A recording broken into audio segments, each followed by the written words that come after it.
नमस्कार दोस्तों।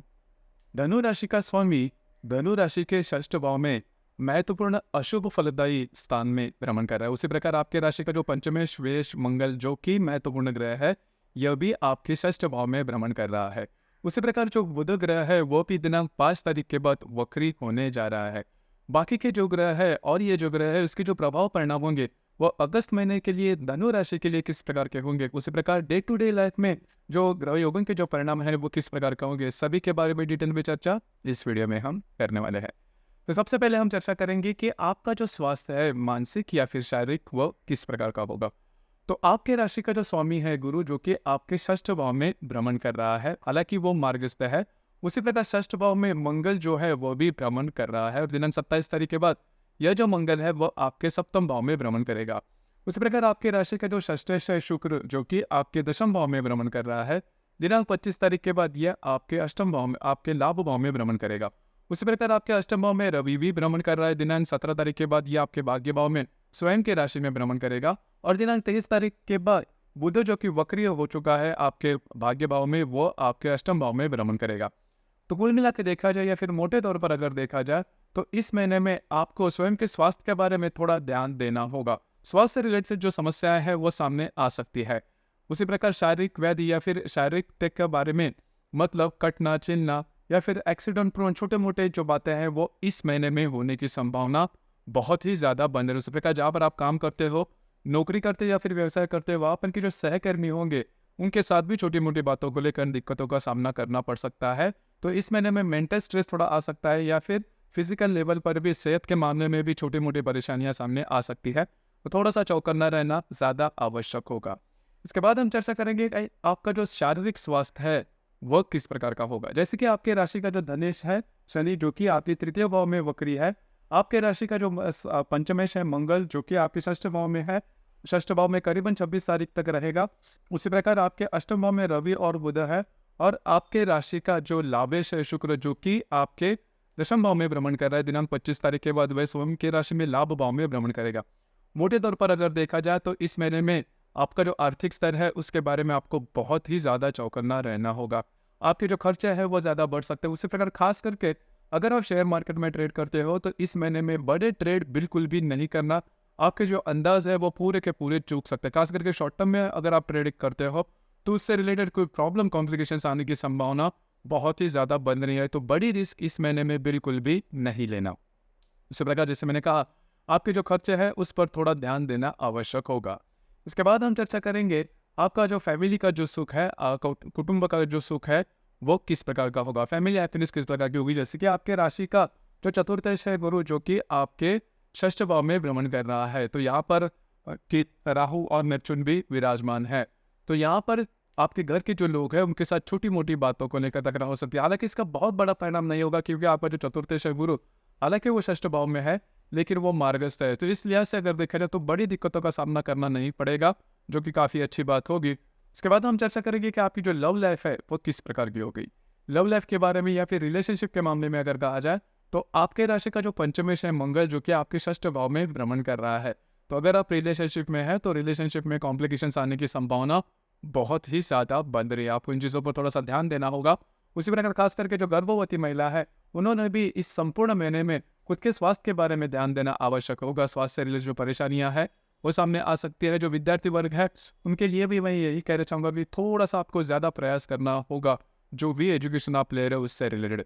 उसी प्रकार विवाह सुख के बारे में अगर कहा जाए तो आपके राशि का जो सप्तमेश है बुध जो कि आपके भाग्य भाव में भ्रमण कर रहा है, दिनांक 5 तारीख के बाद यह जो बुध है वो वक्री हो जाएगा और दिनांक 23 तारीख के बाद ये वक्री होकर आपके अष्टम भाव में भ्रमण करेगा।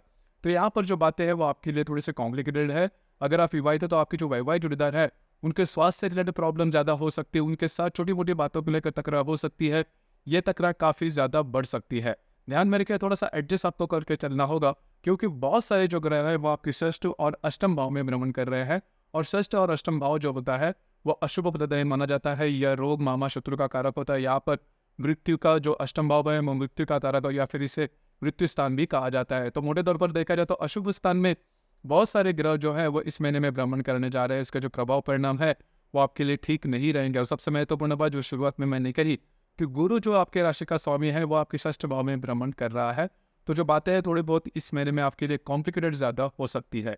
उसी प्रकार जो भी आपका कार्य क्षेत्र है उससे रिलेटेड अगर कहा जाए तो आपके राशि का जो कर्मेश है बुध, जो कि आपके भाग्य भाव में भ्रमण कर रहा है, दिनांक 5 तारीख के बाद ये वक्री होकर होने जा रहा है। दिनांक 23 तारीख के बाद वक्री होकर ये आपके अष्टम भाव में भ्रमण करेगा। हालांकि वहां पर शुक्र भी विराजमान है, लेकिन आपके राशि के लिए जो शुक्र है वो नंबर 1 का अशुभ फलदायक ग्रह माना जाता है।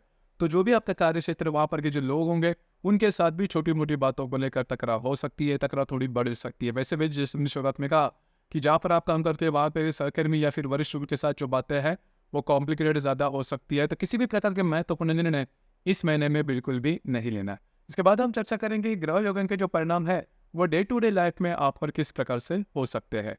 जैसे कि दिनांक 2 तारीख को हर्षल और शुक्र का केंद्र योग होने जा रहा है। हर्षल जो कि आपके षष्ठ भाव में भ्रमण कर रहा है, उसके साथ आपके हर्षल जो कि आपके षष्ठ भाव में भ्रमण कर रहा है, उसके साथ आपके चतुर्थ भाव का जो शुक्र है वो केंद्र योग करने जा रहा है। तो यहाँ पर 2-3 बातें हैं जिस पर ध्यान देना बहुत ही ज्यादा आवश्यक है।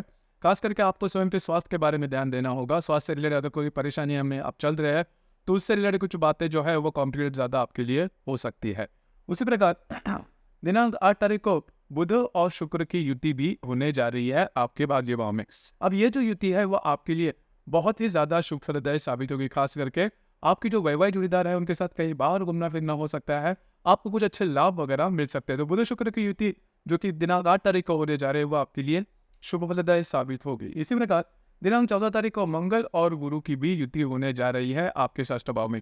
अब ये जो युति है वो आपके लिए प्रॉब्लमेटिक हो सकते हैं। आपको स्वयं के स्वास्थ्य के बारे में ध्यान देना बहुत ही ज्यादा आवश्यक होगा। उसी प्रकार जो भी आपका कार्य क्षेत्र है उससे रिलेटेड किसी भी प्रकार के महत्वपूर्ण निर्णय नहीं लेना। खास करके जैसे मैंने शुरुआत में भी कहा कि इस महीने में आपका जो भी कार्य क्षेत्र है आपका या फिर आपकी जो सेहत के मामला है उसमें आपको ध्यान देना आवश्यक होगा।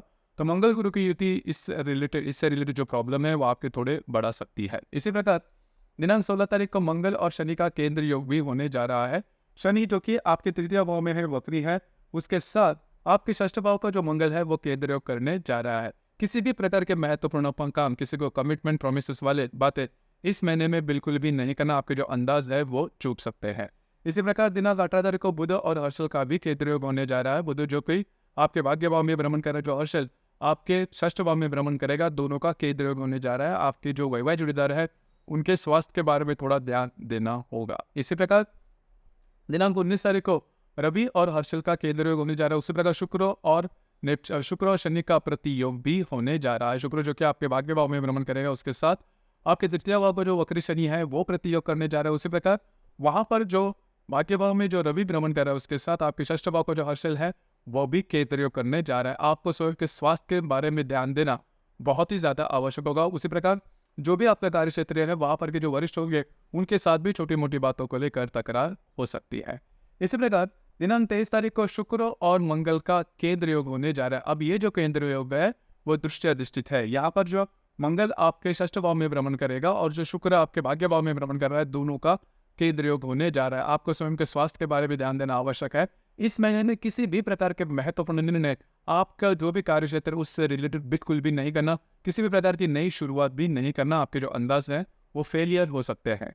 इसी प्रकार दिनांक 27 तारीख को शुक्र और हर्षल का त्रिकोण योग होने जा रहा है। शुक्र जो कि आपके दशम भाव में भ्रमण करेगा और जो हर्षल आपके षष्ठ भाव में भ्रमण करने जा रहा है, दोनों का त्रिकोण योग होने जा रहा है। अब ये जो त्रिकोण योग है वो शुभ फलदायी माना जाता है। जो भी आपका कार्य क्षेत्र है उससे रिलेटेड कुछ अच्छी बातें आपके साथ हो सकती है। मतलब पूरे महीने में जो प्रॉब्लम कॉम्प्लिकेशंस है वो काफी मायनों में कम होते हुए नजर आएंगे, जो कि काफी अच्छी बात होगी। उसी प्रकार दिनांक 28 तारीख को शुक्र और नेपच्यून का प्रति योग भी होने जा रहा है। नेपच्यून जो कि आपके चतुर्थ भाव में भ्रमण कर रहा है, उसके साथ आपके दशम भाव पर जो शुक्र है वो प्रति योग करने जा रहा है। तो जहां पर आप काम करते हैं वहां पर के जो महिला वर्ग होंगे उनके साथ मिसअंडरस्टैंडिंग वगैरह हो सकती थी, इसके बारे में थोड़ा ध्यान देना आवश्यक होगा। इसी प्रकार इस महीने की जो अमावस्या है वो आपके अष्टम भाव में होने जा रही है, कर्क राशि में, दिनांक 4 तारीख को।